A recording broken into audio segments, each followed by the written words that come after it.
Okay, I'm going to get started by just welcoming all of you guys. Welcome to Wat Tung. Nice to see all of you guys here. Welcome to anyone who's joining us online as well. Today is what we call our Pali Canon and English study group, which I'll explain to you guys what that is a little bit later. We start each one of our classes with meditation to be able to help you guys learn meditation and training your mind, because the Buddha figured out how to get to this enlightened mental state where the mind's completely peaceful, calm, serene, and content with joy. By the time you get to enlightenment, you'll no longer experience discontent feelings like anger, sadness, frustration, irritation, annoyance, guilt, shame, fear, stress, anxiety, loneliness, boredom, shyness, resentment, jealousy. All of this can be eliminated from the mind, and this is accomplished through training of the mind. The teachings of the Buddha aren't about believing a bunch of things and hoping something good happens when you die. It's also not rites, rituals, ceremonies, worship, and prayer, or any of that kind of stuff. Instead, it's about training your mind and uprooting certain pollutions that he discovered in the mind. So we start with each one of our classes with some meditation. So I'll guide you guys in a meditation session, and then afterwards, I'll help you guys learn some of the teachings of the Buddha, because you wouldn't actually be able to just meditate your way to enlightenment. You need other teachings besides just meditation.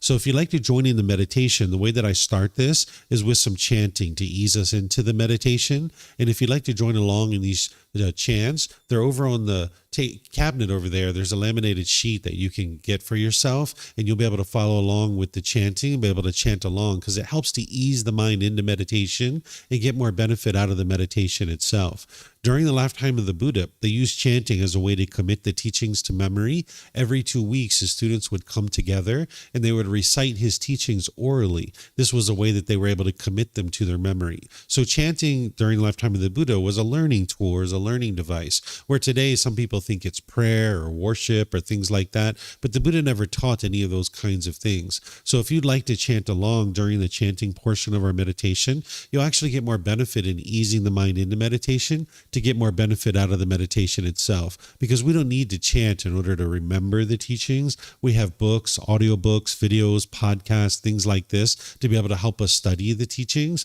but we use the chanting nowadays to help get more benefit out of the meditation as it eases your mind into the meditation. If you end up getting one of those laminated sheets, you'll see the English translations of what we're chanting as well, and you're going to see a lot of appreciation, gratitude, and respect for the Buddha. And because of this, I don't think that the Buddha actually created these chants himself. They were probably created by his students either during his life or after his death, because the Buddha wouldn't walk around and say, "Here, chant these chants to me out of respect for me." This would be arrogance or pride or ego or putting yourself above other people. And an individual who's gotten to enlightenment doesn't do that. They just consider themselves to be equal, just like everybody else, that you're just equal to everybody else. So I know that the Buddha wouldn't have created these, but if you learned from a teacher how to move from anger, sadness, frustration, and all these other discontent feelings to the peace and joy that is enlightenment, and this teacher didn't want anything from you or expect anything from you, you might actually have a lot of appreciation, gratitude, and respect for that person too. So that's where I think these chants actually came from. So you're welcome to chant along if you like. And for those of you guys that are online, you'll find these on our website at buddhadailywisdom.com. You can click on free books and then scroll down towards the bottom, and you'll be able to see the daily chanting sheet there. And then in terms of your body position for meditation, there's 4 positions that the Buddha taught. There's seated, lying, standing, and walking. And you would learn these different positions at different times as part of your journey to enlightenment. It's kind of like having a tool belt and using these different tools during your meditation that you might need.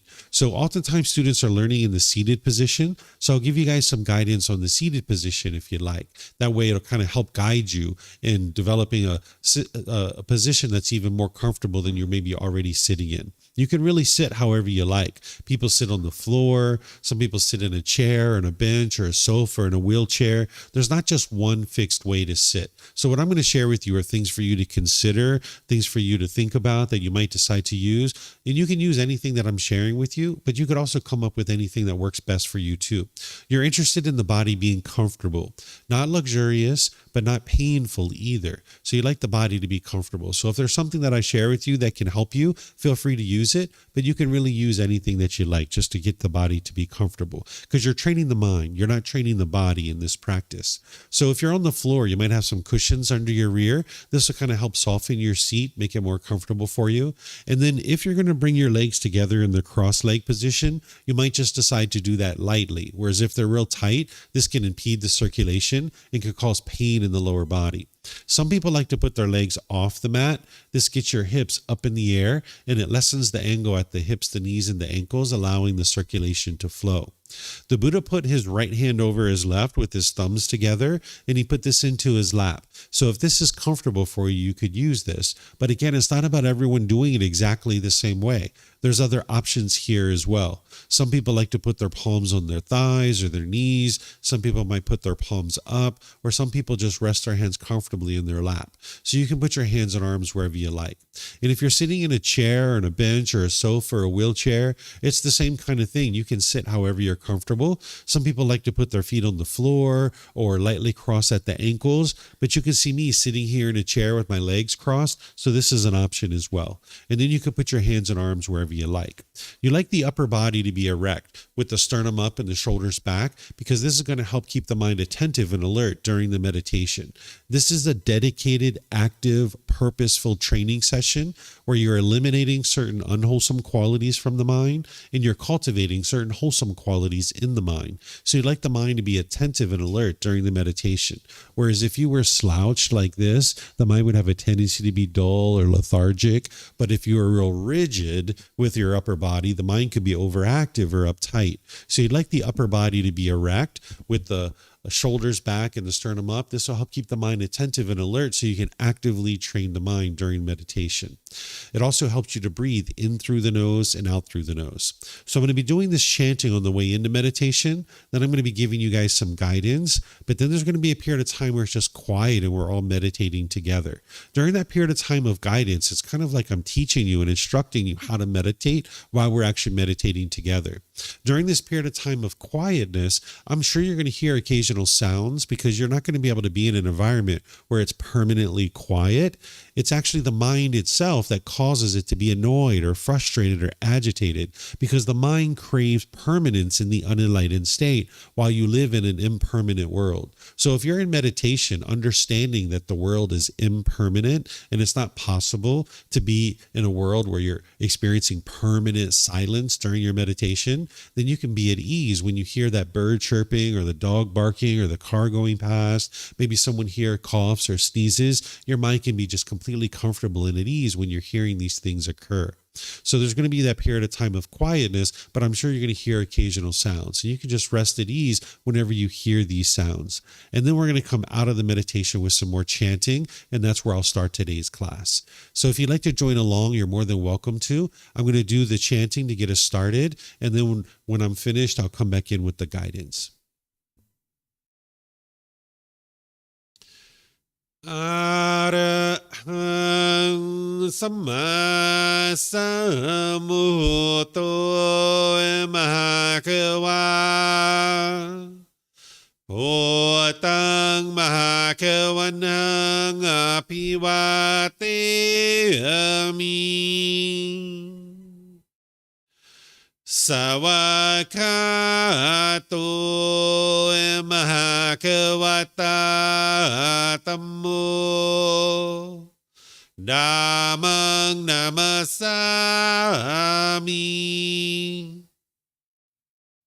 Supatipano Mahakavato Sāvaka Saṅkho Saṅghang Namami Namo Tassa Bhagavato Arahato Samma Sambuddhassa Namo Tassa Bhagavato Arahato Samma Sambuddhassa Namo Tassa Bhagavato Arahato สัมมาสัพพุทธัสสะอิติปิโสมะคะวะอะระหังสัมมาสัมพุทโธวิชาจารณังสัมมุโนสกขาโตโรกาวิตุอนุเตโรปุริสาดามาสติสัตตาตาวามนุสนังปุตโตภะคะวะติ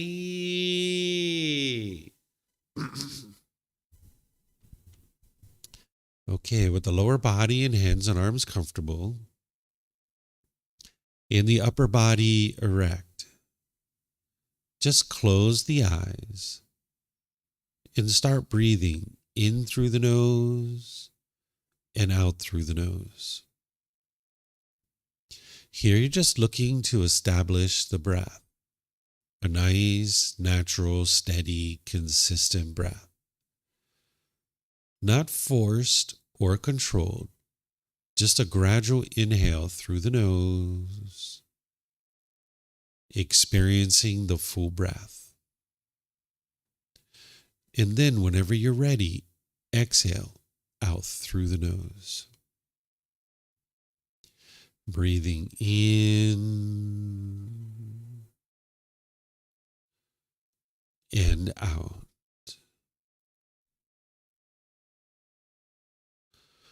Breathing in and out.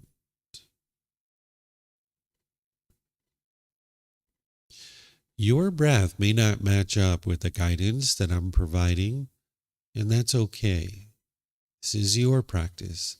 I'm just here for guidance.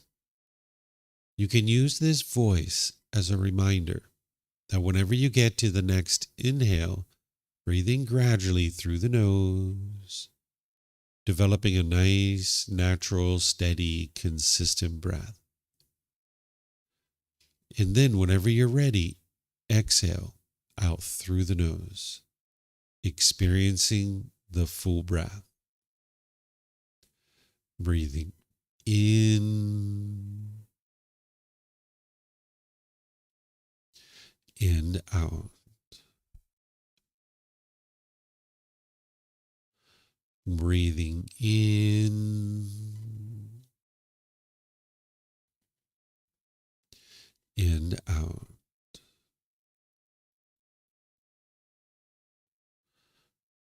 With the breath well established, start fixating the mind on the breath, either the sound of the breath coming into the nose or the sensation of air moving over the skin into the nose. The breath is the present moment. Fixate the mind on the breath, the present moment.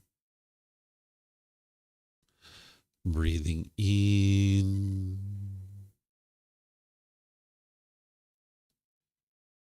and out. Breathing in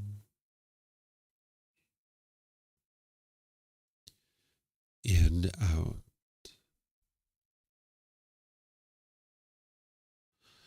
With the mind fixated on the breath, whenever you notice that it moves off the breath, cut that off, let it go, and come back to the breath, the present moment. No need to observe the thought, label it, judge it, analyze it, or even try to figure out where it's coming from.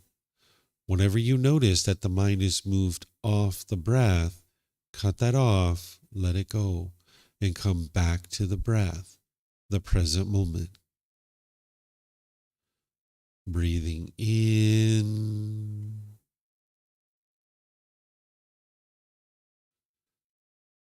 and out.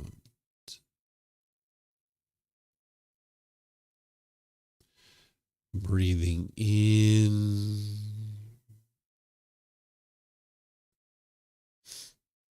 and out.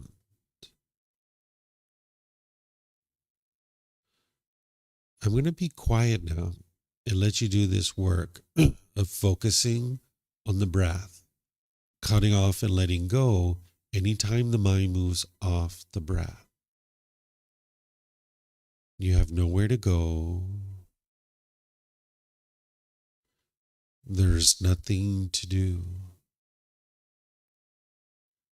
No one needs you right now.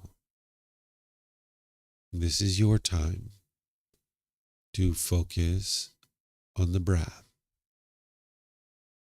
Breathing in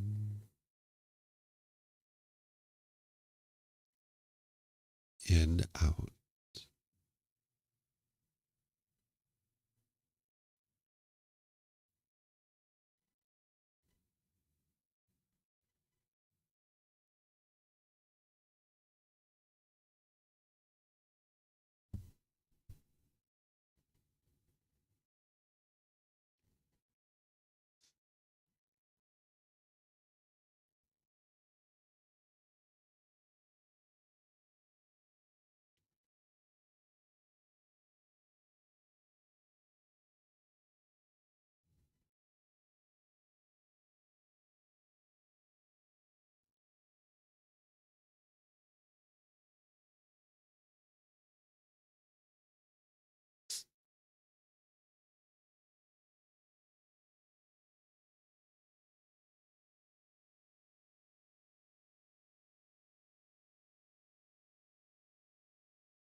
Arahang Samma Sambuddho Mahakawa Wat Tung Mahakawanhang Apiwateyami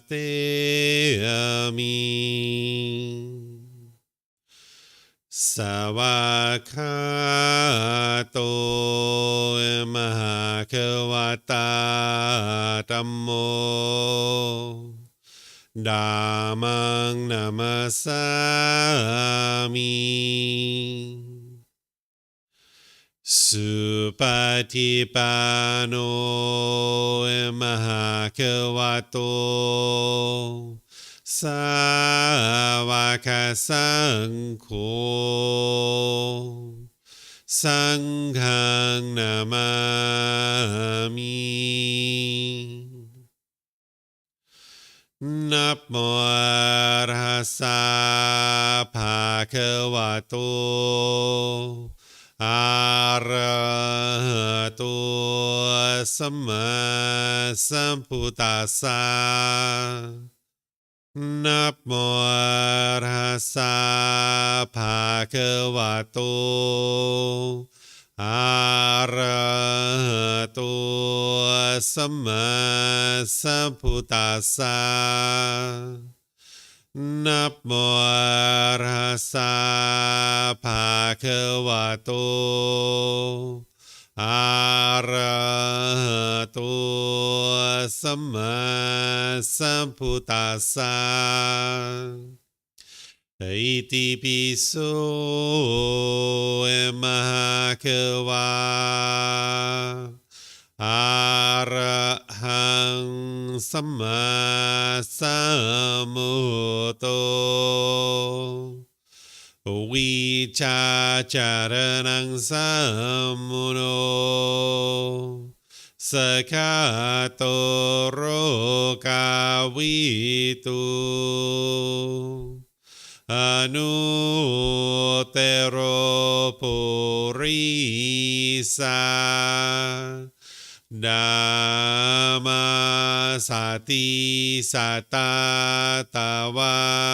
Manusarang Bhutto Bhagavati. Okay, if you guys would like to slowly make your way out of meditation.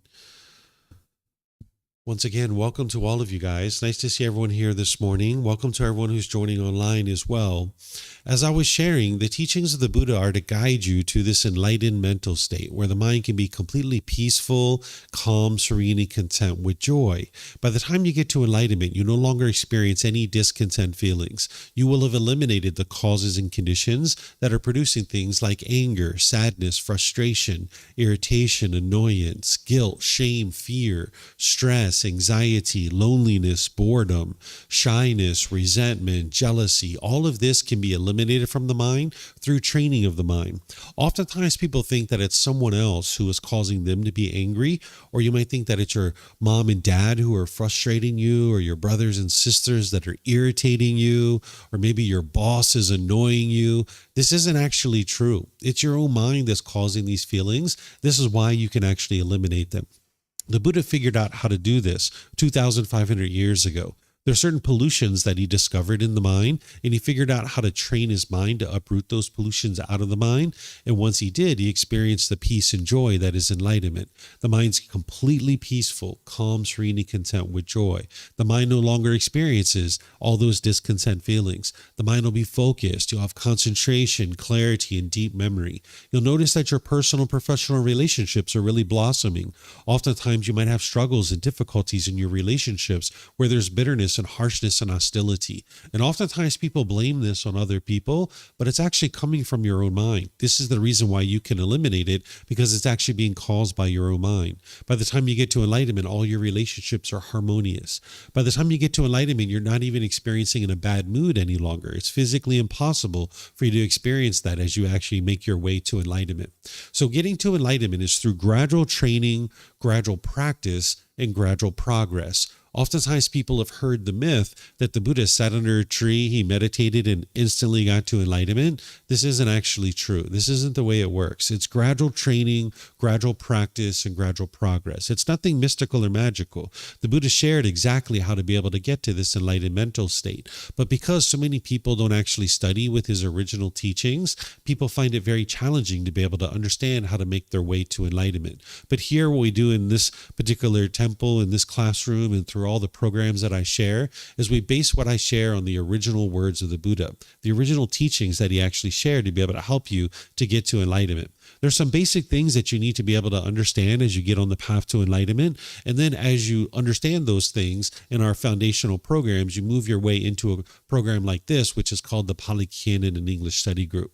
We have various programs and courses and retreats that I share where, like this afternoon, I'm going to be teaching an introduction to the Teachings of the Buddha course. It's a 3-hour course where I'm going to help you understand what the teachings of the Buddha are and what they are not. And then I'm going to share his very first teaching. This is an excellent place for someone to start if you would like to learn and get started in understanding what the Buddha taught in a way that you can independently verify his teachings. Nothing in the teachings of the Buddha is based in belief. You learn, examine, and investigate his teachings. You reflect on those teachings to verify whether they're true or false, and then you practice his teachings, integrating them into your day-to-day life. And this is where you start seeing real improvement to the condition of the mind in your life. So that's what's happening this afternoon. Tomorrow, I'm going to be restarting from the very beginning something that's called our group learning program, where it's a 7-month program where each Sunday and Wednesday, I share just a little bit of the teachings of the Buddha using this book as a guide. It's called Developing a Life Practice, The Path That Leads to Enlightenment. And you can actually get this book for free. You can download it from our website. You can take it and go print it if you like. You can get printed versions here by just reimbursing us for the printing costs, or you can order it on Amazon if your country has access to Amazon. Because you can learn here at the temple, but you can also learn online because we live stream all of our programs, whether it's through Facebook, YouTube, or Zoom. You can learn on our podcast. You can be gradually learning no matter where you are in the world to be able to transform your mind and move closer and closer to this enlightened mental state. And as you're doing that, you'll actually see that it's occurring because you know situations where you were once angry and frustrated and agitated. And when you're experiencing those same situations and you've been training your mind with these teachings and your mind doesn't experience that any longer, you'll know that it's these teachings that are actually leading to that. So the group learning program is a great place for people to be learning. And I'm going to be doing that tomorrow here at 9 a.m. and 9 p.m. tomorrow. So you can attend either one of those classes and you'll be able to learn about this program and how to really get started with this particular program. And then on Sunday at 6:30 p.m. in our main hall over there, I'm going to be doing meditation with students where I'll be guiding you in a meditation session. And then I'll just open up to any and all questions that students have related to the teachings of the Buddha or any challenges that you might have. On Monday, I'm going to be starting a Foundation in the Path to Enlightenment course where I'm going to be walking students through over a 5-day period, learning all the foundational teachings that the Buddha taught to be able to really help you get on the path to enlightenment. And on Friday, we kind of cap it off with a field trip to some local temples here. I take students out to a forest temple and to a temple on top of the mountain where I teach them the artwork, the architecture, and the symbolism of the temples. Because right now you might be visiting temples and it's like, oh, that's pretty. Wow, let me take a picture of that. Cha-ching, right? But you don't necessarily know what you're looking at. So if you understand a bit of the teachings of the Buddha and you start to learn the artwork, the architecture, and the symbolism, you'll actually be able to really enjoy visiting these temples even more so than you might be already. So there's all these various programs that you can learn from, and you can see these on our website. You can see them on the bulletin board over there on the wall.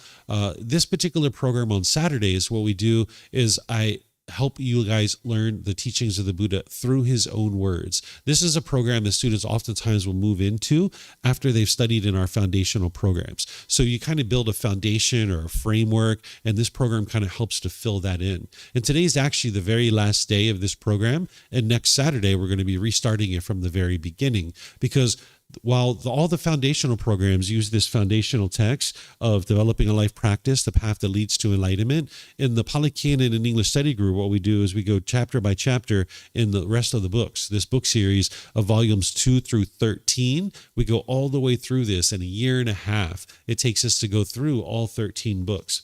What the Pali Canon is it's the largest, most complete collection that we have of the teachings of the Buddha. It's assembled in 45 volumes that are about this thick.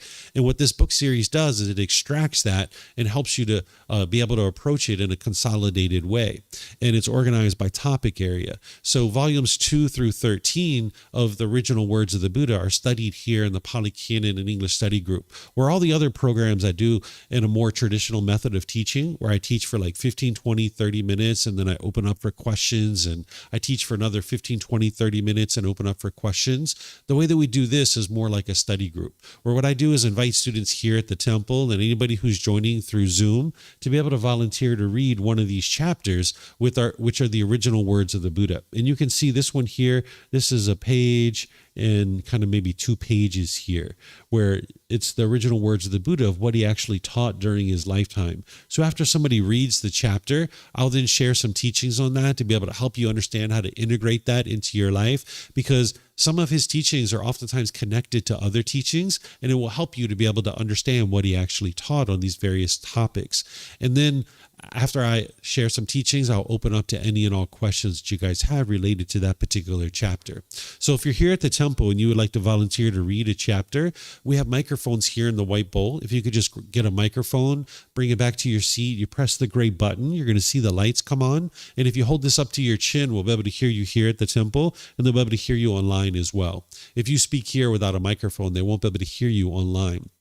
And then you can keep these microphones with you, because you might actually have questions, or someone around you might have a question, and you can just share the microphone. And then when you're not using it, if you could turn it off, that way we won't get feedback through the speakers. And then for anybody who's online, if you have questions, you can put that into Facebook, YouTube, or Zoom in the comment section. I'll be able to see that. Or if you're in Zoom, you can electronically raise your hand, unmute your microphone, and you can ask any questions you like that way, or even volunteer to read for our program. So I'll show you guys how this works in this program. And if this is your first time here, which I see many of you guys it is, don't worry, you guys will learn plenty today. But just understand this isn't where somebody will typically start in volume 13 of the book series. We're in chapter 81 of this particular program. So there's other programs for you guys to be able to gradually learn and develop, but you'll learn plenty here today, the way that I relate it, to help you guys to be able to understand. So is there someone who would like to read this first chapter? Rachel? Yeah, go for it.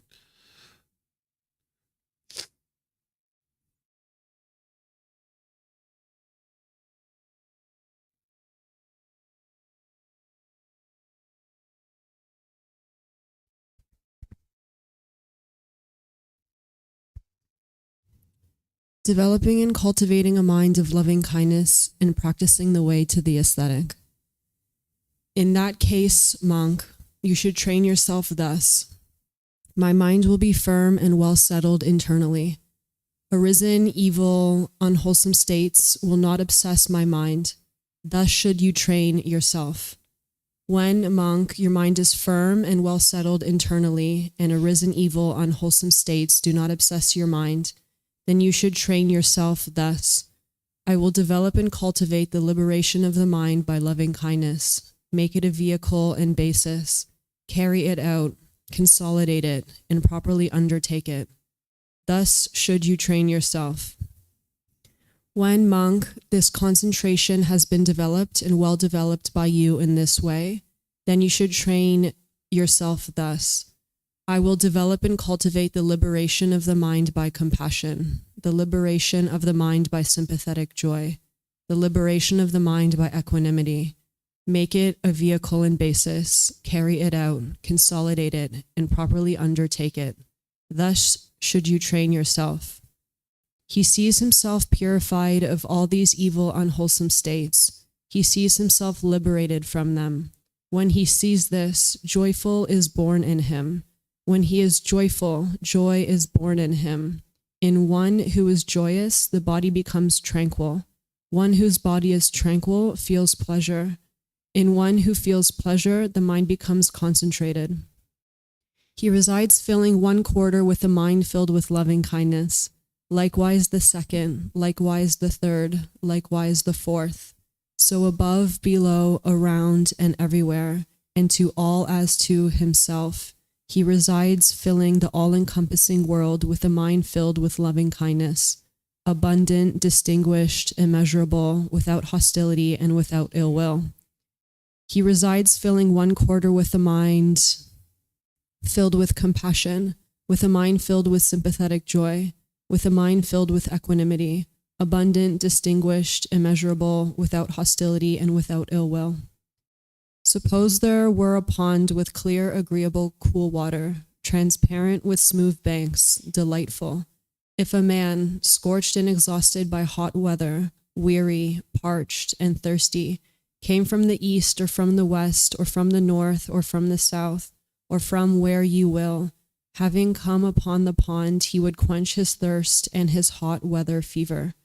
So too, monks, if anyone from a clan of nobles goes forth from the home life into homelessness, and after encountering the teachings and discipline proclaimed by the Tathagata, develops loving kindness, compassion, sympathetic joy, and equanimity, and thereby gains internal peace, then because of that internal peace, he practices the way proper to the aesthetic, I say.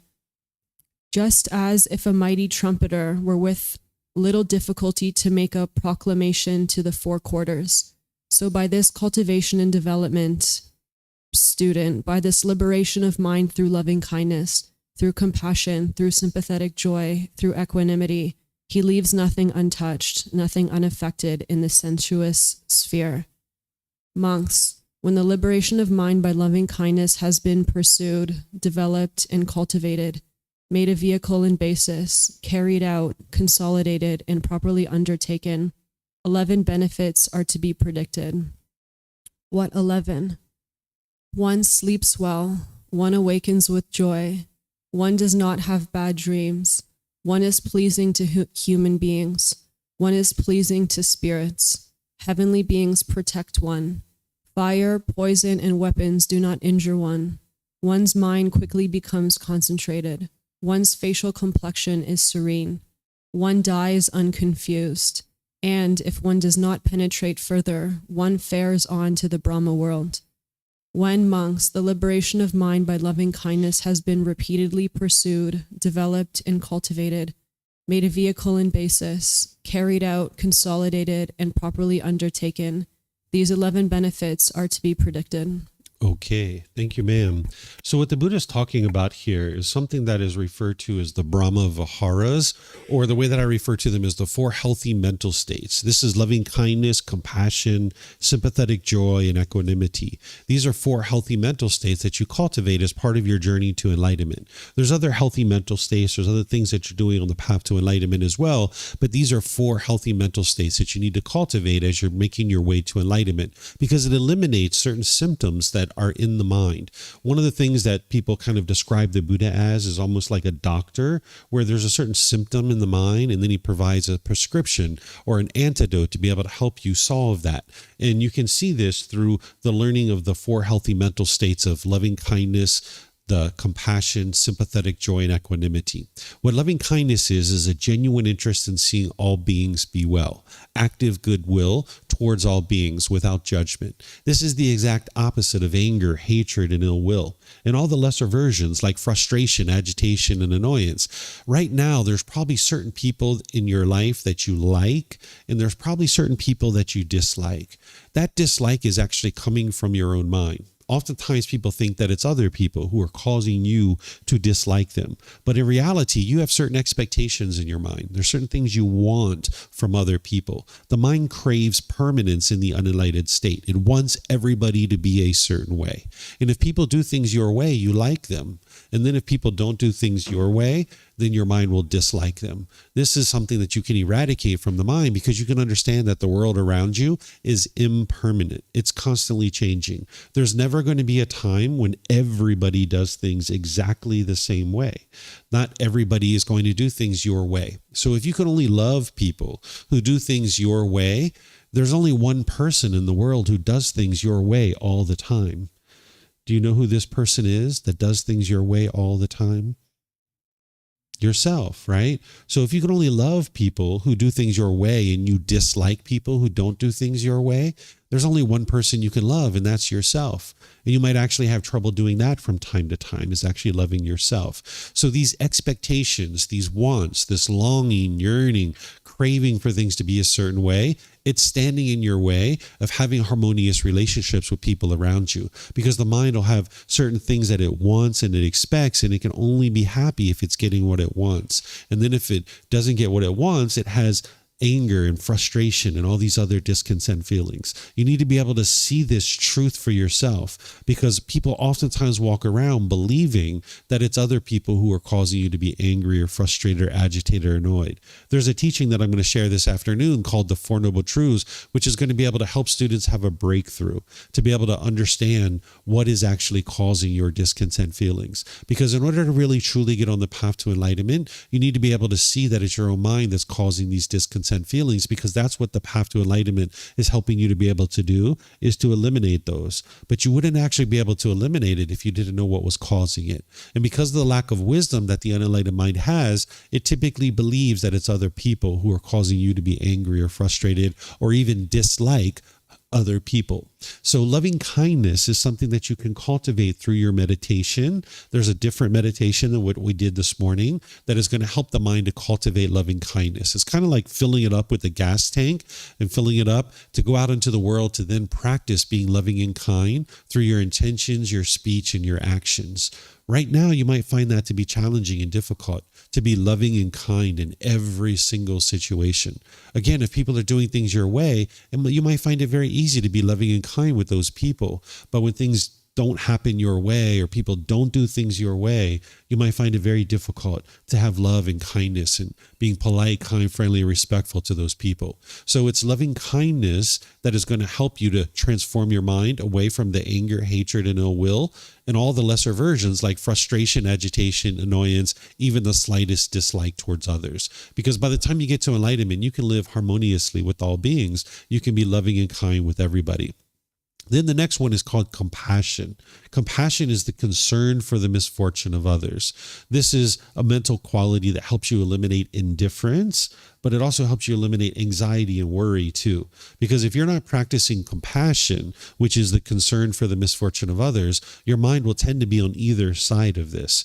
What indifference is where you might see somebody struggling, having difficulties in the world, some unfortunate situation, and you just be like, I don't care. It's not my friend. It's not my family. I don't care. The mind is just indifferent about this person's difficulties and struggles. Or your mind might be all the way on the other side, where you have anxiety and worry. Oh my gosh, those children don't have food. Oh my gosh, look how hungry they are. Oh, I've got to do something about this. I'm so worried about them. And you can be stressed and having anxiety. This is the mind having craving, desire, attachment on either side here. What the Buddha is teaching you is not to have this indifference where you could care less about what's going on with people, but also not to have this worry and anxiety where you're worried about every little tiny thing that's happening in the world. But instead, you can come to the middle where you have compassion, which is the concern for the misfortune of others. So there's certain training that you can do in order to bring your mind to that middle. Then there's sympathetic joy. Sympathetic joy is the joy for others' success, even if you didn't contribute to it. This is the opposite of jealousy or envy. In certain situations, you might have sympathetic joy, where you're joyful for other people's success. Maybe somebody tells you, hey, I'm thinking about going to Thailand in a few months. What do you think? And you're like, oh, I've been to Thailand. It's a really wonderful place. They have massages and mango and sticky rice, and you can see elephants at the elephant sanctuary. You can do all kinds of things like this. And you might have a lot of joy for their success, that they're interested in going to Thailand. But maybe you're at work, and maybe there's a new position that opens up, and you apply for this new position, which is a new title, a new salary, a new office. And maybe some of your other coworkers do as well, and they apply for that. But maybe they get the job instead of you, and you have jealousy or envy. What this is coming from is the same thing that causes anger, sadness, frustration in others. It's the craving, it's the longing, it's the yearning. I want that job, and if I don't get it, I am going to be angry and mad, or maybe even jealous, right? So this is the mind having longing, yearning, and craving.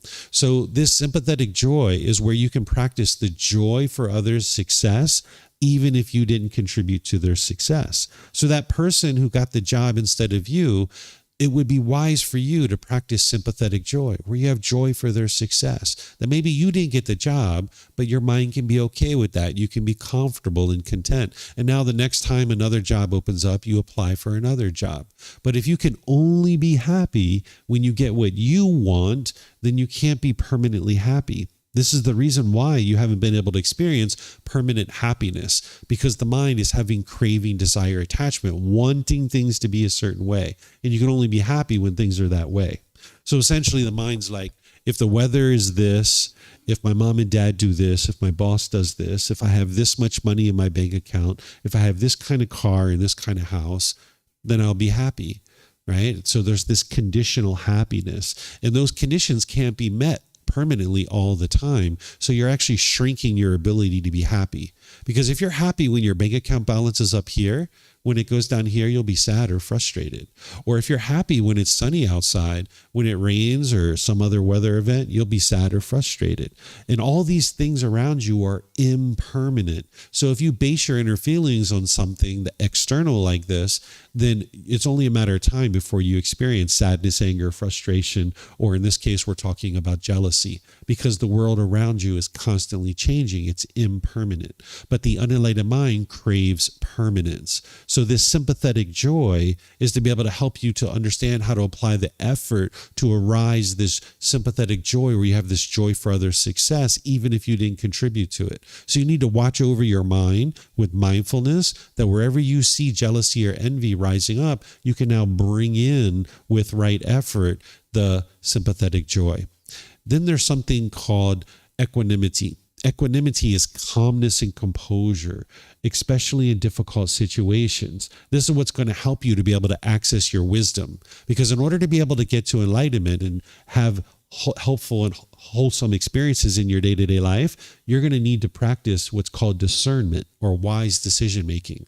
Right now, when something unwholesome is occurring in your life, what some people oftentimes do is they'll blame this on good luck or bad luck or destiny or fate. Or they might say God or some entity called the universe is controlling what they experience. Or you might blame it on other people. But what you're experiencing in life is a result of your decisions. So if you can maintain your calmness and composure, and you can make wise decisions in your day-to-day life, you can get to a point where you only experience wholesome results. That's all you'll experience by the time you get to enlightenment, is wholesome results. But if your mind is all shaken up, if it's all uncalm and unsteady, you won't have mindfulness or awareness of mind. If you lack mindfulness or awareness of mind, you will lack concentration or focus or clarity. And when you lack focus, concentration, and clarity, you can't access your wisdom in order to be able to make wise decisions. So for example, if you have a craving for your mother to be permanently healthy, your mom can't be permanently healthy. It's not possible. Mom and dad are going to get sick. It's going to happen because this body is not permanent. Everything around you is impermanent. But if you have a craving for mom to be permanently healthy, when you get a phone call in the middle of the day that your mom's been in a terrible car accident and she's being rushed to the hospital in the back of an ambulance, your mind will be all shaken up by that. And you might grab your car keys and jump in the car and run across town to try to get to the hospital. And you might even get into a car accident yourself, because you're making unwise decisions, because the mind is uncalm.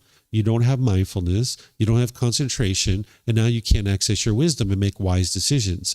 But if you can train your mind to have equanimity, which is calmness and composure, especially in difficult situations, evenness of temper, well, when you get that phone call that mom's in the back of an ambulance, you're like, okay, that's unfortunate, but wonderful. She's exactly where she needs to be. She's got emergency medical technicians applying medical aid to her, and she's about to arrive to a hospital where there's doctors and nurses and sophisticated equipment that's going to be able to help her.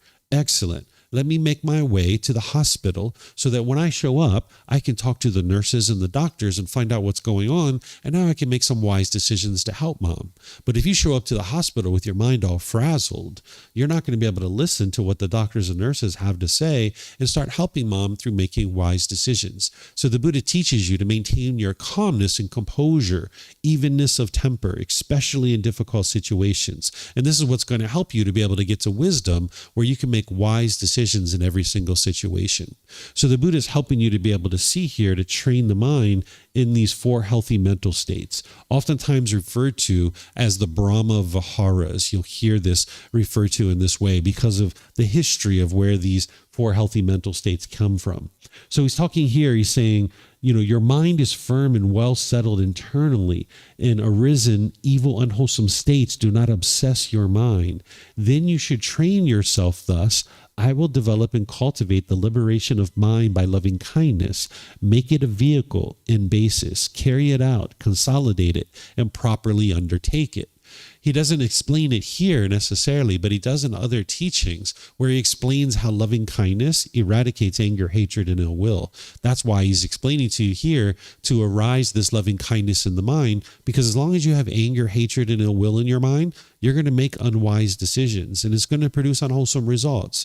You can look in your life and you can see that to be the case. Where you've acted upon your anger and hatred and ill will, it's produced unwholesome results for you. So if you can bring in loving kindness more and more and more in your day-to-day life, you'll be able to get to peace and joy, and you'll be able to get to harmonious relationships and wholesome results happening on a day-to-day basis. But if you don't have this loving kindness fully cultivated in the mind, there's going to be some situations where you're angry and frustrated and agitated, and you're going to make unwise decisions through that, and it's going to produce more unwholesome results for you.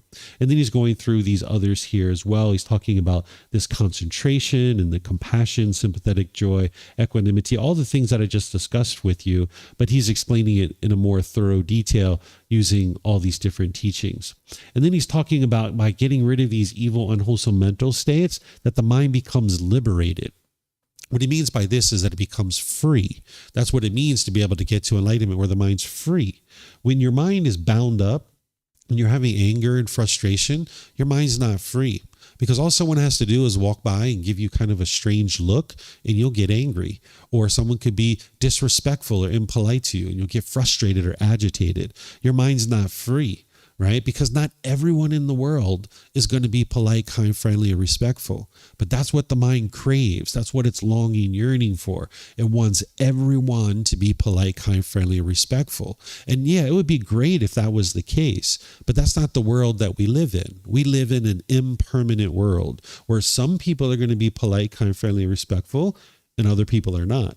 But if every time somebody is disrespectful, your mind just gets angry and frustrated, your mind's not free. It's not liberated. So you can get to the point where your mind's completely free and liberated. And that's what the Buddha is talking about here, is this liberation. Because when you have this freedom, that's when joyfulness is in the mind. Your mind can just always be joyful. But if you can only be happy when people are polite, kind, friendly, respectful to you, you can't be permanently joyful.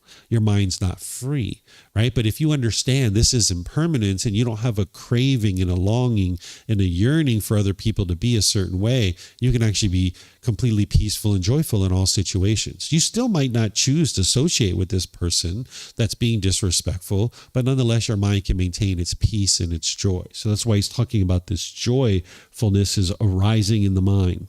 And when there's joy in the mind, the body becomes tranquil. If you have aches and pains in different parts of your body, this is actually coming from the mind. That if the mind has stress and anxiety and anger and frustration, that's going to cause pain in the body. The mind is the boss. The body is the employee. The body's just following along with whatever's going on in the mind. So if the mind is all bound up and polluted and having all these strong emotions and strong feelings, you'll have aches and pains all throughout your body. But if you train your mind to be liberated, to be free, to be joyful, you'll notice that the body is tranquil as well, that you don't experience all those little aches and pains all over the body. Then he continues on here, just talking about the mind having concentration and so forth. So I'm not going to go through each individual part of this because I think you guys were following along and reading it, other than to come down here and show you some of the benefits that the Buddha is talking about when you cultivate these 4 healthy mental states, because that's what the Buddha's teachings are about. It's not about believing a bunch of things and then hoping something good happens when you die. It's about learning, growing, and developing in this life and getting to a wonderful life now. It's not about hoping something good's going to happen later. It's about learning, growing, and developing, becoming a better and better human being, and experiencing those benefits now in this life. So these are some of the benefits that you'll experience as you're practicing these 4 healthy mental states. That an individual will sleep well. You might have difficulty sleeping sometimes. This is because your mind is obsessively thinking about things that happened in the past or things that you're going to be doing in the future. The mind can't be in the present moment. So your mind is sitting there ruminating while you're trying to fall asleep, or in the middle of the night, your mind is obsessively thinking about something and you have difficulty sleeping. But if you train your mind with these healthy mental states, you'll notice that you have a very wonderful sleep each and every night. You'll notice that when you wake up, your mind's joyful. An enlightened being, they wake up joyful, all day long they're joyful, and they go to sleep joyful as well. Your mind never experiences anger and sadness and all those other discontent feelings. You'll notice that you don't have bad dreams any longer. This is what the mind will experience in the unenlightened state, that you'll have bad dreams. You'll notice that human beings find you to be very pleasing and you can get along with everybody and anybody. Now, everybody might not be able to get along with you, but 99.99999% of the time, you'll see that you'll be able to get along with everybody and anybody. And then sometimes people have difficulties getting along with you because they have certain cravings and expectations. They want you to be a certain way, and they're trying to put their expectations on you, and they're trying to control you. And if you don't do things their way, they're going to get angry and frustrated with you. But you're not causing that anger and frustration. It's their mind causing it themselves. So the Buddha is explaining that by practicing these 4 healthy mental states, you'll be very pleasing to other human beings. Because that coworker who comes by, who got that new job, when they're really experiencing all this joy because of this new job, if you're like, I wanted that job, why is it you? Why did you get that job and not me? You're not going to be able to produce harmonious relationships in this situation. So practicing these 4 healthy mental states will help you to be pleasing to human beings. There's certain afflicted spirits that the Buddha talked about. There's these 5 realms of existence that you can actually independently verify. You might not know how to do this now, but he did teach about the hell realm, the animal realm, the afflicted spirits realm, which is like ghosts, and then he taught the human realm and the heavenly realm. There's ways to independently verify this. All of his teachings are based in independent verification. There's no belief in his teachings. So he's talking here about how one would be pleasing to spirits and heavenly beings as well. And then the reason why fire, poison, and weapons would not injure one who's practicing these 4 healthy mental states is because you're not actually causing harm. So harm's not coming back to you. It's not like if someone pulled out a weapon and tried to shoot you, that somehow there's this magical shield around you. That's not what the Buddha is teaching you here, right? That's like mystical, magical, auspicious type of stuff. The Buddha never taught any of those kinds of things. But if you're making unwise decisions and you're causing harm to others, people are going to want to cause harm to you. That harm is going to come back to you. That if you went out into the world, punching people in the face or stealing property or lying or having sexual misconduct where you're having sex with people who are already involved in other relationships, those people are going to come try to cause you harm because you're causing harm in these situations. So what the Buddha is explaining here is that by you practicing these teachings, fire, poison, and weapons don't injure you because people aren't going to be trying to cause harm to you because you're not causing harm to others. And then the mind can easily become concentrated and focused. Your facial expressions will become serene. Have you ever looked in the mirror when you're angry and frustrated? Have you ever seen how ugly you look when you're angry? Right? That's because the mind is the boss and the body is the employee. If the mind has anger and frustration, it's going to be seen in your face, right? So if you have this joy in your mind, this love and kindness and compassion, sympathetic joy and equanimity, you'll see that your facial complexion is serene. And then one dies unconfused. This is part of what the Buddha teaches, is that the reason why the mind is in the unenlightened state is because of its lack of wisdom, its confusion, its unknowing of true reality, its misunderstanding about how the world truly works. The Buddha taught these natural laws of existence, and that by you learning, growing, and developing to understand these natural laws and then independently verify them, you're having wisdom. That's what we mean when we say awakening to enlightenment, is you're cultivating wisdom about the world around you. So if you cultivate wisdom about how the world truly works and these natural laws that the Buddha taught, you will die unconfused. You will have a wisdom of what's going to come next. Because the Buddha teaches you, for an unenlightened being, when you die, you're going to experience rebirth. Once again, this is something that you can independently verify. Right now, you might be believing you only have one life, but you don't have any evidence that you only have one life, other than the fact that right now you might not be able to remember some of your past lives. But as you learn and grow and develop on this path, you can independently verify that, yes, if your mind is unenlightened, you can easily see that there's rebirth. But if you get to enlightenment, you're not experiencing that rebirth. An individual has escaped out of that cycle of rebirth. But this path isn't about, again, what comes next. It's not about getting to this wonderful afterlife after death. It's about getting to a wonderful life now where you thoroughly enjoy your day-to-day life, that you're living the ideal life. Right now, you might not have that. You might dread going to work, or you might not like the place where you live, or you might not like the people who you live with. These are all decisions that you're making, that you can change those decisions and you can experience improvement in your day-to-day life. So by awakening to these natural laws, you will cultivate wisdom and you will die unconfused. And then what he's saying here is that if one does not penetrate further, meaning if one doesn't get to enlightenment, because what he's describing here is someone who's well on the path to enlightenment, but he's not describing an enlightened being in this particular discourse. So he's saying if one doesn't penetrate further, meaning they don't actually make their way further to enlightenment, then one fares on to the Brahma world. He used this word Brahma to refer to the being that you might think of as God. Now, some people haven't had an understanding of this being, or some people have had different understanding of this being, but the Buddha does teach about this being of God. And he talks about this being as kind of overseeing the heavenly realm, but you're not worshiping this being. The Buddha doesn't make this being the center of his teachings. You don't have fear about this being. This being isn't punishing you and rewarding you. There's none of those kinds of things, but he does teach about this being of God.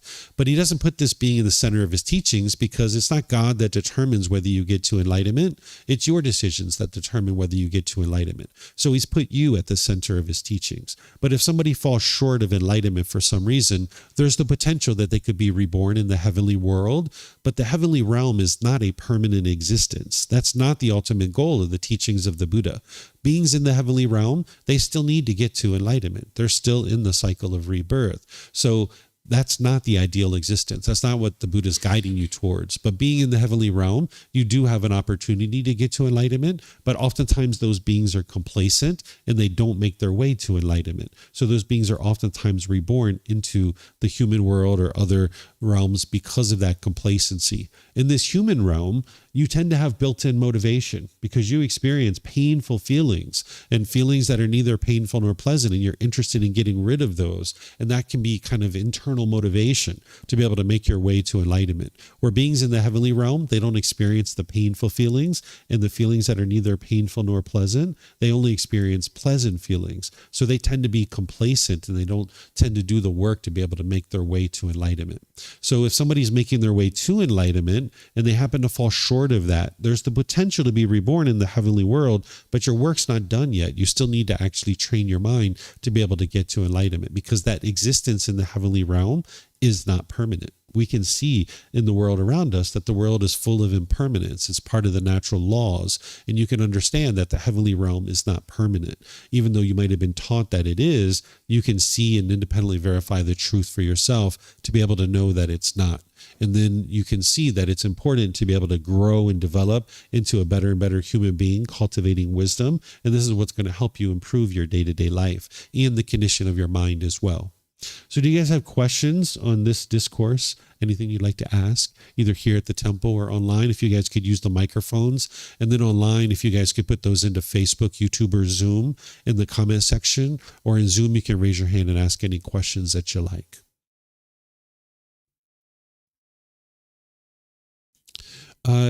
You can ask questions about this, but if you have other questions, I can take those too.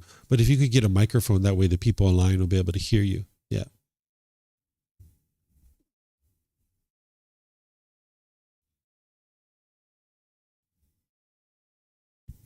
Well, I have a question related to my daily life, and I think it is also related to this course as well. Mm-hmm. So Oh, sorry.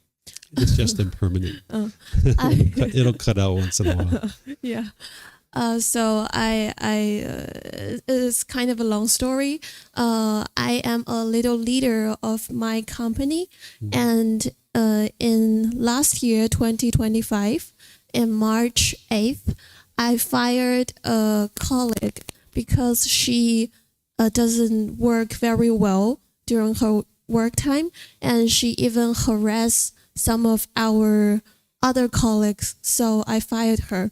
And as a result, she is furious and more understanding, but she kind of like fall in love with me. I don't know the reason.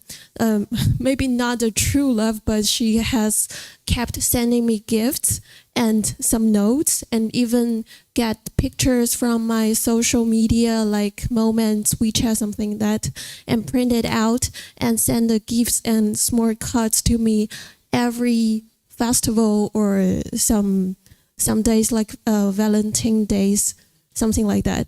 And I said no to her very clearly, and even our human resource lady sent her WeChat that do not contact any colleague or members in our company again, but she didn't listen to it. And it's before, maybe the day before the Christmas, she sent me a bunch of cigarettes and a very expensive cup, and I text her, do not send that to me again. If you do so, I will go to the police station. And she is more furious, and she posts a lot of moments on WeChat, and she even threatened me that I will give you some result, something like that. And you just mentioned that if you injure someone else, and maybe the harm will come back to you later, right? So I was thinking that first question is, how can I act to that scenario? Because from the teaching just now, we know that not everyone will react the way you like, right? How can I respond to it? And the second question is that a bunch of things happen just because I injured her for the first time, like in March 8th that I fired her? Does that's the root of the everything? That's Okay. my question. So let's talk about what her mind is experiencing, and then we'll talk about what your mind's experiencing, because it helps in this situation to understand a person's mind, because every human being's mind actually operates very similarly. But if you don't understand that, it can be somewhat confusing when you see these kind of things happening. So when you have craving or clinging, where the mind's holding on, that's what the unenlightened mind does. Every single unenlightened mind experiences craving and clinging, where it's craving permanence. So with her being in this job, there's a certain amount of craving or clinging. She's holding on to this job, wanting it to be permanent. So then when she gets fired, she's experiencing impermanence. And her mind doesn't understand that, because she doesn't understand the wisdom of the universal truth of impermanence, that things are constantly changing. So now when she gets this impermanence where she's fired from the job, her mind's holding on and craving and clinging, and she doesn't want to let go. And that's why she's constantly contacting you guys, sending you gifts, because she doesn't want to let go. Her mind's still holding on to this job. And she thinks that if I just do this enough, those painful feelings that she's having, because when your mind gets what it wants, it gets pleasant feelings. But when it doesn't get what it wants, it gets painful feelings. Those painful feelings that she's having, it's coming from her own craving and clinging, that she's holding on to this job, wanting it to be permanent. But she perceives the problem to be that she doesn't have this job. And she thinks, if I can just get this job back, it'll take away my painful feelings, not realizing that what's really going to eliminate her painful feelings is to just let go. If she just lets go and moves on, that'll eliminate her painful feelings. But she doesn't have that wisdom, so she's resorting to what she thinks would be wise, which is to keep holding on and holding on and holding on, and then giving you guys gifts in order to be able to get her job back, right? And she thinks that that's going to solve her problem, where the real problem is inside her own mind, where she's craving and clinging. Right? So you can see that, right? So now that she's practicing this generosity where she's giving you guys gifts, You are having craving, desire, attachment, wants, and expectations where you want her to do things a certain way. And the mind's trying to impose that expectation on her to do things your way. And you're only comfortable if she does it your way. If there's no gifts and there's no contact, you're happy. But if she contacts you and gives you gifts, you're unhappy, because this is the mind craving for it to be this way, where you can't actually control other people. You can't control what they do or what they don't do. So what I would encourage you to do is understand that you can't control her. You can't fix her. You can't change her. It's only her decisions that are going to lead to different results. All you can do is just respond to whatever is occurring. And your response can be to either just ignore it, right? When the gifts show up, you could just give them away to somebody else, or you could write on it, return to sender, right? So they get returned back to her. And you could do that, those kinds of things. But she's really not actually causing you any harm at this point, because she's just sending you gifts, right?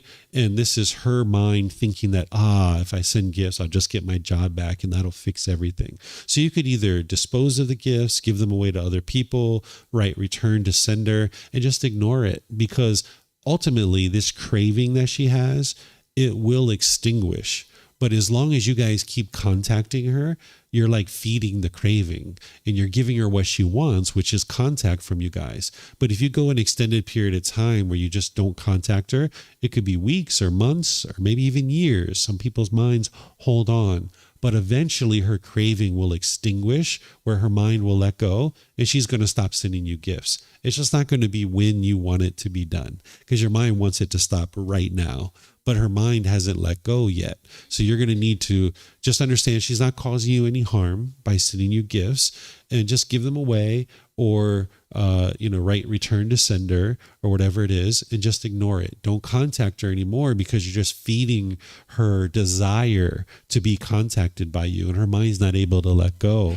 Each time you contact her, it's not letting go. So you need to go an extended period of time where there's no contact through email or WeChat or anything like that, phone calls, because that's going to allow her mind to distance herself from you guys, where she's not getting anything coming back to you, and then it'll eventually let go. Sounds like the mic went off. There, it's on now. Yep. Okay.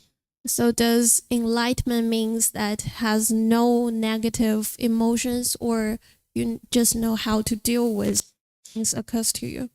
I don't think of them as negative emotions, but by the time you get to enlightenment, you're not experiencing any of those discontent feelings like anger, sadness, frustration, irritation, annoyance, guilt, shame, fear, stress, anxiety, loneliness, boredom, shyness, resentment, jealousy. All of that is eliminated because you've purified the mind. The Buddha discovered these 10 individual pollutions in the mind, and when you uproot those pollutions and get them out of the mind, that's what slowly but surely the mind will gradually move towards this enlightened mental state. It's not like one moment you're unenlightened and the very next moment you're instantly enlightened. That's not the way it works. But instead, you'll gradually see the qualities of enlightenment start shining through.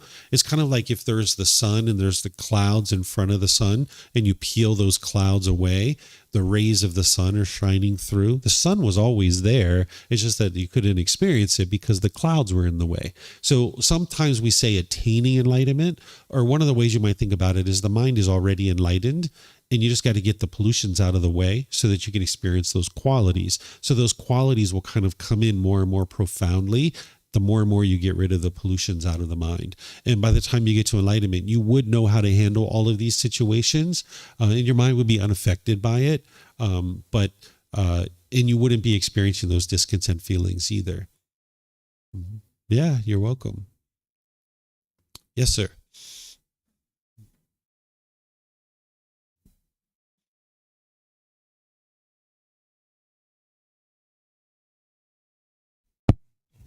Oh, so thanks for your guidance. And I have one question about the balance between enlightenment and my daily action.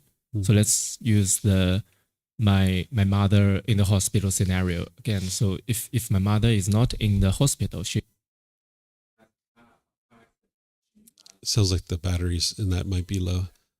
This is my first class that I've taught here in about 2 weeks. I've been traveling, so the batteries probably are low. So my question is, if my mother is in the middle of the road and she needs help, so if I am very peaceful and I do not hurry, so when I get there, she might get worse. So if I hurry up a little, and I might make a difference.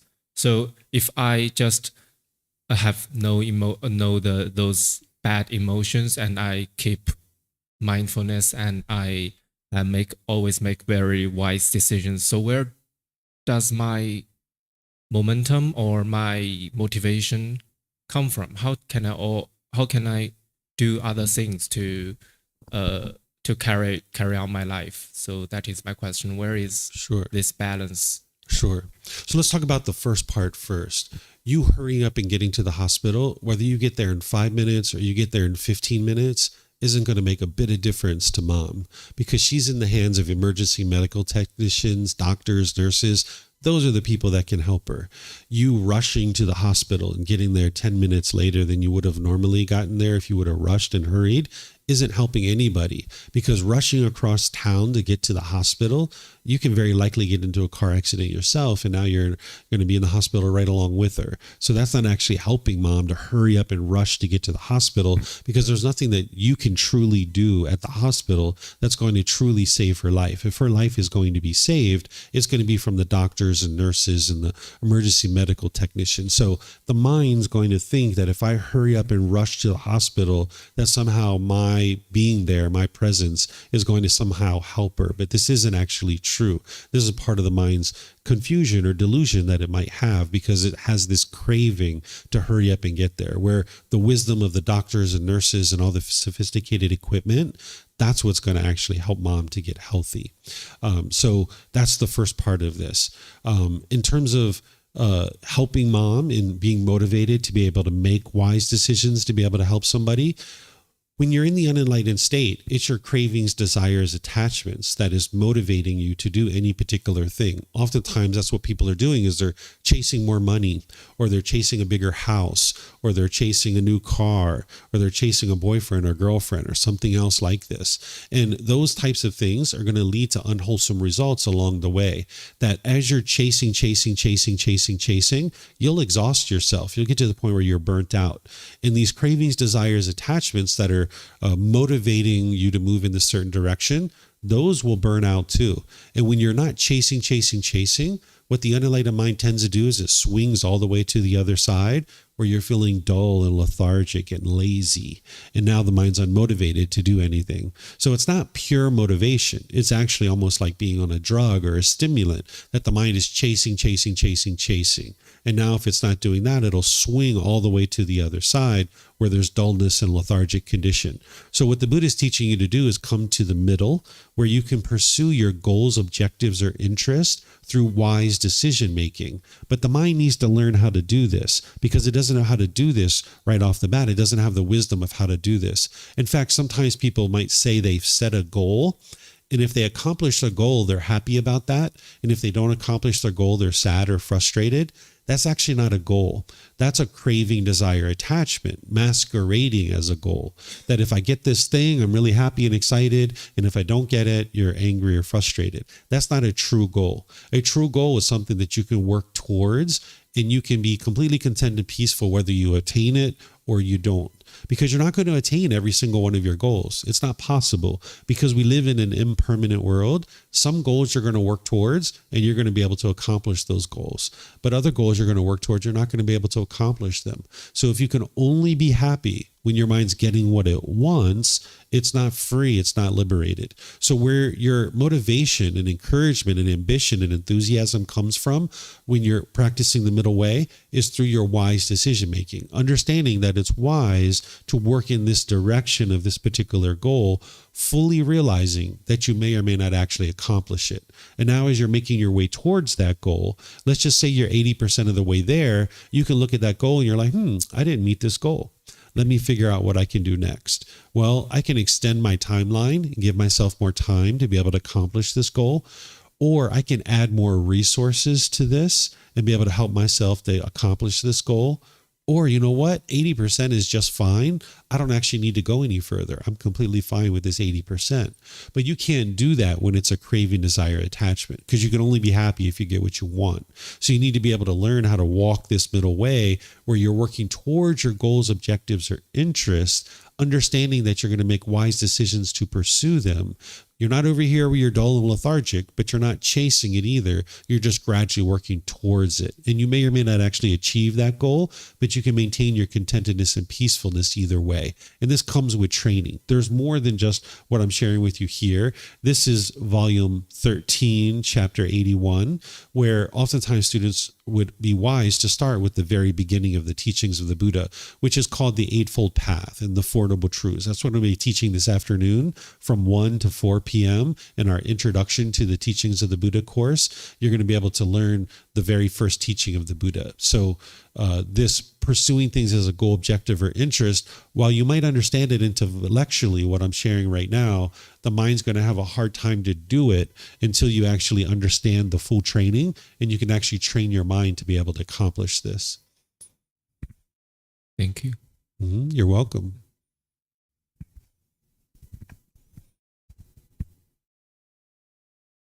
Hello, thank you. My main question is, can you like define or describe the difference between like what you say, like dissolving the emotions compared to like repressing? Because I think we know that repressing emotions can even harm.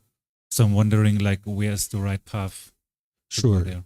Yeah, you're not repressing the feelings. You're not repressing them, right? What you're doing is you're removing the causes and conditions that are producing them.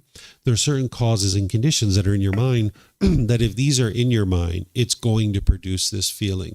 But if you eliminate those causes and conditions out of your mind, the feeling will never actually arise because the cause and condition that is producing it doesn't exist. So the main thing that's causing this is called craving, desire, attachment.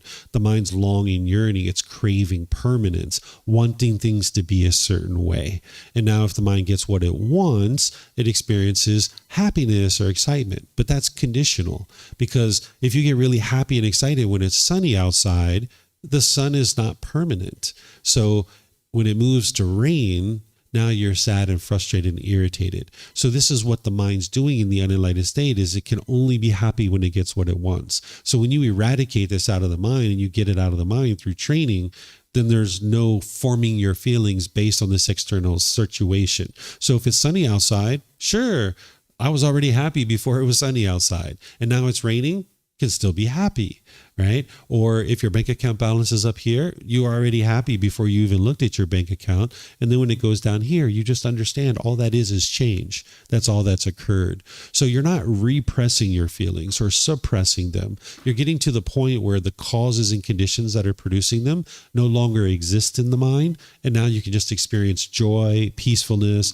a bright, cheerful, glad, and uplifted mind at all times. And there doesn't need to be any condition met to be able to experience that.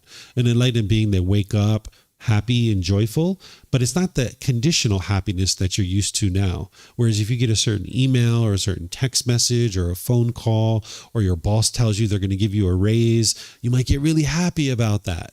But now when the company goes out of business, you're angry and sad because the mind's craving permanence. So there's certain training that you need to learn where you can see that you're not repressing the feelings, you're not suppressing them, you're actually removing the causes and conditions that are producing them. But you need to be able to understand what those are and be able to kind of start at the beginning of the path and gradually build up your practice piece by piece by piece.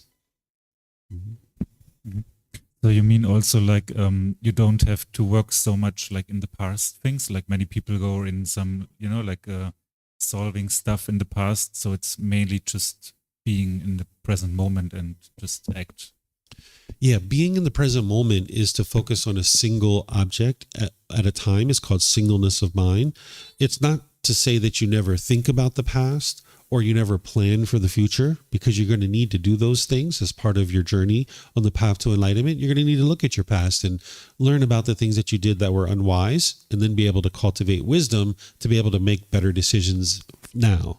But you're also going to need to plan the future. Sometimes you're going to need to look at your plans, and you're going to need to be able to plan things out. But if you get tied to your plans and you cling to your plans, now when things start changing, you'll be uncomfortable with that. So being in the present moment doesn't mean you never think about the past or you never think about the future. It means that you just do one thing at a time, singleness of mind. So if you're in a business meeting and your boss is talking and your mind's thinking about the trip to Thailand you're going to take in 3 months, that's not singleness of mind, because you're now not focused on what it is that you're doing in the present moment. You're thinking about something else. Your mind's daydreaming, and you need to be able to observe that and notice that with your mindfulness, and then be able to apply what's called right effort to cut that off and let it go. Bring your mind back to what you're focusing on with your boss, because that's where you're going to be able to be successful in that particular situation. And now let's just say you're washing dishes and your mind is thinking about something else. Well, you'd like to bring that back and focus on the present moment. So by focusing on the present moment, more and more your mind will be in the present moment. Whereas if you don't train your mind this way, it'll be wandering and thinking about this and that. It'll be all over the place. That's what an unenlightened mind is that it's undisciplined, it's uncontrolled. So you would like to get to the point where your mind is disciplined and you can control the mind. Because if you don't, it's like a wild animal just running around frolicking in the forest. And you would like to have your mind to be tamed and be able to have discipline and control over your mind. So having the mind in the present moment is to focus with singleness of mind and developing your concentration. Your meditation is going to help you with that. But then in your day-to-day life, you need to practice that. The way that I think about it is like if you had a piece of wood and you have a steel rod and you were grinding this steel rod back and forth each day, well, there's no groove here yet. So at the beginning of your training, your steel rod's bouncing around a lot. Your mind's bouncing around a lot. But if you grind that steel rod back and forth long enough, you're going to get a groove going here. And now when that steel rod pops out occasionally, you're going to notice that and you're going to be able to bring it right back to the groove. And now if you grind that steel rod back and forth enough, you're going to get a deep enough groove where it never pops out. And that's what happens with your mind. If every single time you notice that your mind is not in the present moment, if you cut that off and let it go and bring your mind back to the present moment, eventually your mind will just always be in the present moment where you're just handling one thing at a time. And this comes through training. And that is part of what's going to help you to eliminate the discontent feelings that you're asking about. But there's more than just this. There's an entire path. This afternoon from 1 to 4 p.m., I'm going to be introducing students to the teachings of the Buddha. You guys are all welcome to attend either here or online, or if you're not going to be here this afternoon, it's going to be recorded so you can watch it there as well, because you really need to start from the beginning. You guys are kind of coming into this without realizing necessarily what I was going to be teaching today. But this is, really far along for somebody that after they've learned a lot of other teachings. But there's an entire path here that's going to guide you in cultivating all these healthy mental states that truly move the mind in the direction of this enlightened mental state. And by studying with the original teachings of the Buddha, you'll be able to see that you're able to independently verify his teachings, and you're able to practice them, and you're able to see the real results of your mind experiencing more and more of these qualities that I'm talking about. Thank you. Mm-hmm. You're welcome. Well, thank you for your teaching. I think it's kind of related to the same topic. I think I'm still confused with the concept related to mind and emotions. Mm-hmm. And sometimes, like, for instance, if someone close to me passed away, and I guess I'm supposed to be sad, but like you said, nothing is permanent. So Mm-hmm. so then I'm like, okay, well, nothing is permanent, so she's supposed to, someone's gonna die, and I'm not attached to her, right? So then I am more like emotionless, or I don't feel anything. So I feel like sometimes if I'm in that condition, Mm-hmm. I feel like I'm someone who doesn't have any emotion, like a robot. Okay. So Sorry.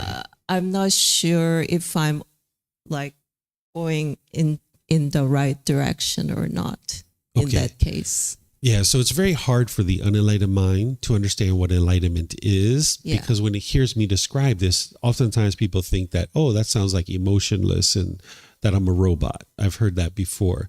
This isn't true. This is just the perception that the unenlightened mind has, because if I sat here and described chocolate ice cream to you and you've never eaten chocolate ice cream before, at the end of our conversation, you'd know a little bit more what chocolate ice cream might taste like, but you're not going to understand it 100% until you actually taste it yourself, right? So this enlightened mental state that we talk about, it's not that you're emotionless, so to speak, and you're like a robot or you're numb to the world. It's not that. Instead, your mind can maintain its peace and its joy because you understand what's happening in the world around you, and your mind is awake to that. So when you were sharing that when someone dies who's close to you, you're supposed to be sad. That's what the unenlightened mind experiences, and that's what people think is normal. And they think that's actually love that's causing that. They think if you're sad when someone dies, that means you loved them. That is part of the lack of wisdom and part of the confusion that the mind actually has in the unenlightened state.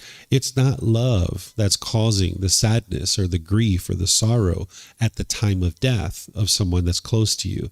What's causing that is the mind is craving permanence. If grandma and grandpa are alive, I'm happy because the mind's getting what it wants. But when you experience this impermanence where grandma and grandpa died, the mind's not getting what it wants anymore. So the mind's now sad or grieving or sorrowful. I know that I would never make light of someone dying because that's very impactful for people, but I'll explain it to you this way. You don't get sad every time the wind blows, right? You don't get sad when the wind blows. Well, when the wind blows, that's just impermanence. When the air is still, that's the air being still. But when the wind blows, that's just a change. That's all that's happened is something has changed, right? And you don't get sad at that because of that change, because you've learned that, the wind's going to blow sometimes and other times it's not. The same thing is true. Sometimes people are going to be alive and then sometimes they're going to die. Because they were born, they have to die. But the unenlightened mind doesn't understand that, and it craves permanence, and it wants and expects things to be a certain way. So if grandma and grandpa, mom and dad, brothers and sisters are alive, the mind's happy and it's getting what it wants. But when it's confronted with this impermanence that someone has now died, that your mind's holding on to and craving permanence, your mind will experience the sadness, sorrow, grief, despair because it's not getting what it wants. So you can actually experience the death of someone close to you, whether it's mom or anybody else, and you can maintain your joy. You can maintain your peacefulness. You're not joyful because mom died. You're joyful despite the fact that she died, that you understand that this is impermanence. But if your mind is attached, if you're having craving and longing, yearning, you'll find it very difficult to maintain your joy because the mind's not getting what it wants. So there's training that you can do to train your mind to let go mentally, where you understand that mom and dad, brothers and sisters, and all these other people are not permanent. They are going to be in your life for a certain period of time, but then at some point, either you or them are going to die. But if your mind holds on and you crave permanence when they die, or when you're getting close to death, it'll be very painful for you because your mind's not getting what it wants. So by the time you get to enlightenment, you understand impermanence and you understand the impermanent nature of the world, and people are going to be coming and going in and out of your life based on their decisions. And you can be comfortable with that because you understand that impermanence. So for example, here, there was a certain number of people. We started out with 3 or 4 or 5 people here. And then as I was starting class, there was more people coming, right? And people were added to our class. But then as I've been talking, some people have left, right? That's just impermanence. That's all that is. Maybe some people needed to go get some food, or maybe they didn't plan to be here this long. Maybe they thought it was 30 minutes or a 1-hour class, and now they had plans to do something else, right? But if my mind craved permanence, where I want everybody to stay in the class, when somebody gets up and leaves, I'd be discontent. So it's the same thing when someone dies, right? That you can maintain your joy, you can maintain your peacefulness because you understand this is impermanence. That's all that's happening. So you're not emotionless in terms of like a robot. So instead of experiencing conditional feelings where your mind's going up and down and up and down. That's what the unenlightened mind is experiencing. Instead, your mind is just always bright and cheerful and joyful, that it can be uplifted, that you have, instead of conditional feelings where your mind's going up and down, you experience unconditioned mental states where the mind doesn't need any condition to be met in order to have this happiness. So instead of temporary happiness, you have permanent happiness, but there doesn't need to be any condition met for that happiness to exist in the mind. Does it make sense? Yeah. Sometimes people have trouble understanding it, even when I describe it like this. So if you are having challenges still, it's okay. But the more that you learn about it, the more you can understand it. And then you'll really understand it when you start experiencing it. If you've ever been somewhere, like maybe you're sitting on a bench or looking at like a scenery, like at a mountainside or something, and you're like, wow, I could sit here all day and I don't need anything at all. I feel so content and so peaceful just looking at this beautiful scenery. Wow, this is wonderful. We might call that temporary enlightenment, even though there's no such thing as temporary enlightenment. We might call that temporary enlightenment, that in that moment, your mind is not longing, yearning for anything else, and you're completely content in the present moment. You're not wishing for things to be different. You're not longing, yearning for anything to be different. And in that moment, you're completely content. We might call that temporary enlightenment. So that's what you're experiencing all day long as an enlightened being, that there's nothing that your mind's longing, yearning for. Gosh, I just really wish mom and dad were alive. Oh, I just want that so badly. Well, if mom and dad are dead, you're going to be sad or angry because you're wanting something that doesn't exist. And that's the impermanent nature of the world, that sometimes mom and dad are alive, sometimes they're dead. This is normal. So you can get to a point where your mind is just always content and peaceful because you understand that all these things in your life are not permanent. All right.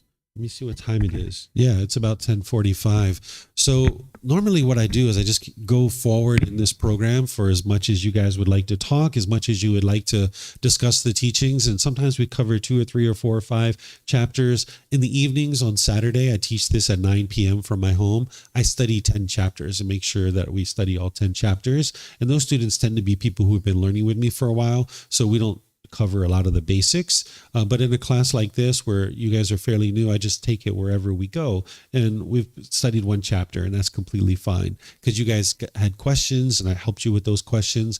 But just so you know that there's more in-depth training for you guys, that this is just something that people oftentimes get to after they've already established a foundation, because what you've got here is you've got the original words of the Buddha. You've got a reference that takes you back to the original source teachings of the Buddha so you can see what he taught. But then you have words from me that are helping you to be able to understand this and integrate it into your day-to-day life. And like I mentioned to you, all these books are available for free. But I recommend that you start with this first one. The first one, Developing a Life Practice, The Path That Leads to Enlightenment, is the best place to start. And like I mentioned, you can get that for free from our website. You can take it and go print it. You can get printed versions here by reimbursing us for the printing cost, or you can order it on Amazon. Because what the teachings of the Buddha are for is it's to heal from what hurt you so that you never need to hurt ever again.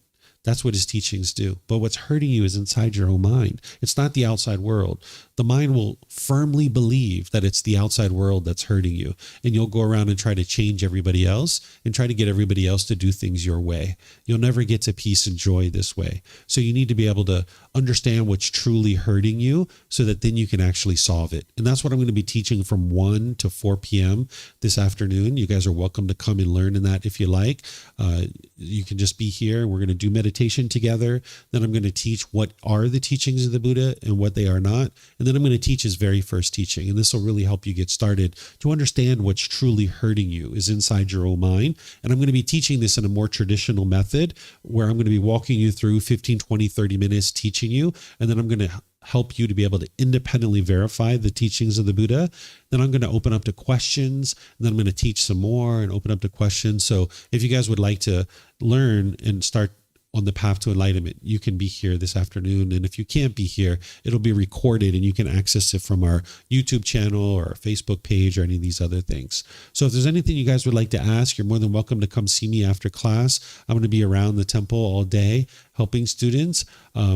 And if you'd like to attend any of these other programs, like this afternoon or tomorrow at 9 or 9 p.m., or our meditation over in the main hall, or even on Fridays, we have a social event here at 6 p.m. where students come together and we play games and watch movies and things like this. We have snacks. So there's all kinds of opportunities for you guys to start learning. And you can find all this on our website or over there on the bulletin board.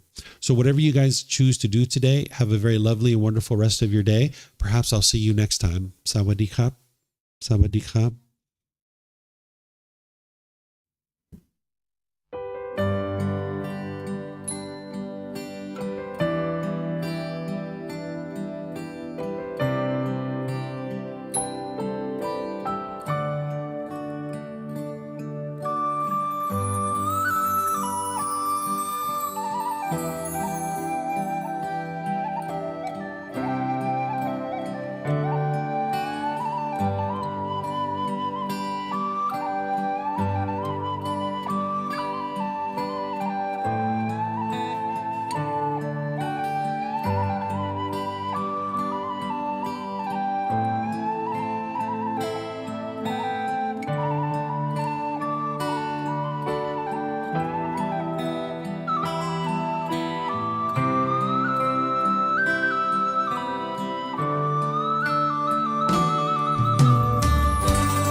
Thank you again for watching.